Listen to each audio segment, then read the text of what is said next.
ન્યૂઝમાં આપ સૌનું હાર્દિક સ્વાગત છે। આવો જોઈએ આજના સમાચાર।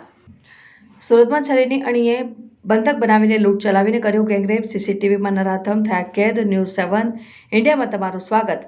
સુરતમાં જાણે કે ક્રાઇમ બની રહ્યું હોય તેમ મારામારી, લોકહત્યા સામે આવી રહ્યા છે।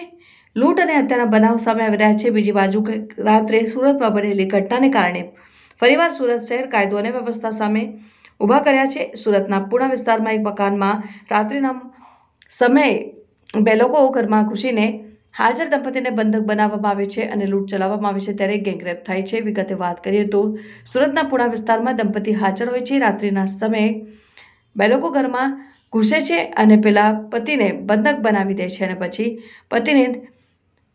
પત્નીને ધાબા ઉપર લઈ જાય છે અને બંને લોકો મહિલા સાથે ગેંગરેપ કરે છે ત્યારે બાદ ફરાર થઈ જાય છે અને સમગ્ર ઘટનાના સીસીટીવી ફૂટેજ પણ સામે આવે છે। ઘરમાં ઘૂસતા જોવા મળ્યા અને ભોગ બનેલી યુવતીએ જણાવ્યું કે એક સિલ્વર બ્રેસલેટ અને 30,000 રૂપિયાની ચપ્પુની અણીએ લૂંટ કરી હતી અને ત્યારબાદ ગેંગરેપ આચરવામાં આવ્યો હતો। ઘટનામાં ગઈકાલે રાત્રે મોડી રાત્રે બની હતી ઘટના।